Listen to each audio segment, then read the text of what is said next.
And now, Anand, you've been tracking all this very carefully. Your assessment of what is possible. Okay, I mean, firstly, just a definitional point. I think gurus have to be Indian, so I don't think he can be one. That's one way of All right, eliminating the sorry. competition. Okay, several things. I mean, firstly, all power to Sophie's elbow, because I think people need to keep talking about the economic impact of Brexit. For those of you over the last few years who've played budget bingo, the one box you'll never be able to tick is the OBR has said this is costing 3.5% to 4% of GDP. They say it every time the Chancellor doesn't mention it. My bet would be it'll be exactly the same under this government, and that's a crying shame, because at a minimum we should be able to talk honestly about what's going on, even if we're not going to do anything about it. Pretending it's not there just strikes me as mad. So the more that we get studies like this that say, hang on a sec, there are, you go on about growth, there's some growth over there, why not? We can at least talk about it. That's the first thing. I'm going to play devil's advocate a little bit. Political scientists tell a joke about 3 economists who are stuck on a desert island with a tin of beans and they're starving to death. And the punchline, to cut a long story short, is assume a tin opener. Okay, this is how economics goes about doing things. It assumes away the difficult stuff. And there's a little bit, you covered yourself with the last slide, which I found slightly annoying. But, there are several things here it's worth bearing in mind. One, alignment doesn't mean access. Okay, so you could align with rules and not get greater access to the European market, because as you said, the EU will have expectations about what that alignment looks like. Secondly, as I read the paper, and it's a really interesting paper, I kind of thought, I cannot conceive of the European Union allowing most of this. Because whatever the rights and wrongs, and I think, the European Union is quite often wrong, the signals that this will send out about how willing they are to make special provision for British asks or whatever, I think will be very, very damaging. And we shouldn't underestimate for one moment just how bloody difficult it's going to be to do the 3 things that Labour say they want. One of them, it seems to me, is off the table. The touring musicians stuff.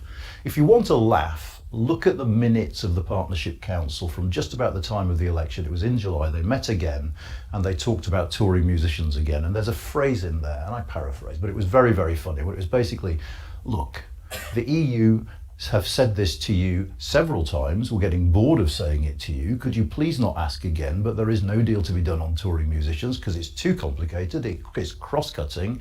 It involves lots of technical issues of principle. It is not happening. So actually, I was very surprised to see that in the Labour manifesto at all. So let's not assume that even those limited things we've asked for are things we're going to be able to get, because I have my doubts. But equally, let's not forget the fact that above and beyond economic growth, there are some very important issues to do with Northern Ireland tied up with the veterinary agreement, and that might make it worth doing even despite the fact that it's quite trivial economically. Final point on this, I would say, is I do think some in government are exaggerating, whether willfully or not, I don't know, what the electoral damage of moving beyond their red lines might be. I simply do not believe that those electoral costs are as big as they are saying, though I do think that if the Liberal Democrats become more openly pro-European, those electoral costs might materialise. So anyway, that's something to talk about.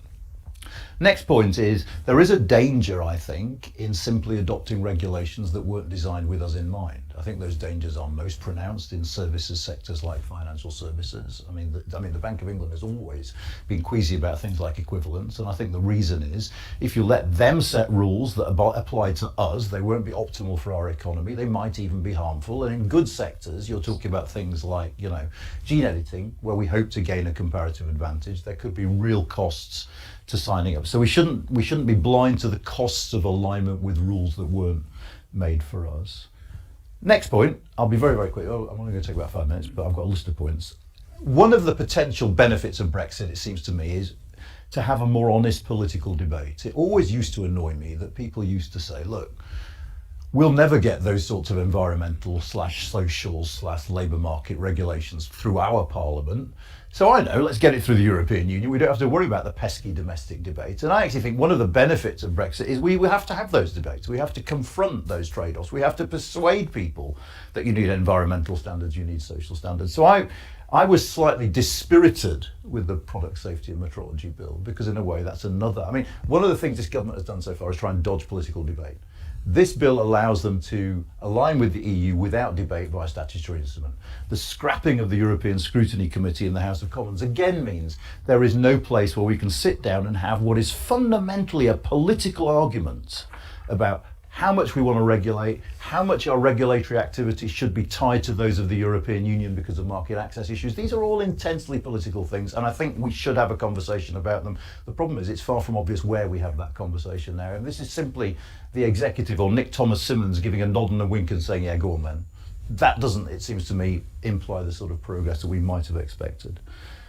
Don't underestimate my penultimate point, the problems inherent in the relationship regardless of the reset agenda. If you think about the issues that are coming up, whether it's Gibraltar, whether it's fish that you mentioned, whether it's the energy relationship, there are so many potential sort of flashpoints where things can go very, very badly wrong. Let's not just simply assume that because Keir Starmer says reset and shakes a lot of hands and does a lot of smiling, that this relationship is going to be easy, because I think there are a lot of potential mines in the road towards a closer relationship. They're going to come up regardless of what we're asking for.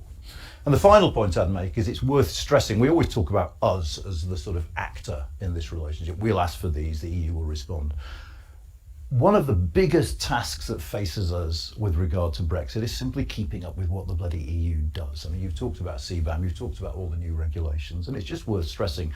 We are structurally, institutionally, administratively incapable as yet of actually tracking what the EU is doing and what it means for us. And it does seem to me that actually a useful first step, however boring it might be, is to have a think about how we deal with following what the EU does and talking about it and the implications for us before we start thinking about an aggressive agenda of our own. But all in all, it's a really interesting paper despite all my sort of reservations about it. So it's well worth reading, but I do think that there are real complications involved here. I'm less confident, I think, than some that we're going to be able to improve that trading relationship substantively in the near term.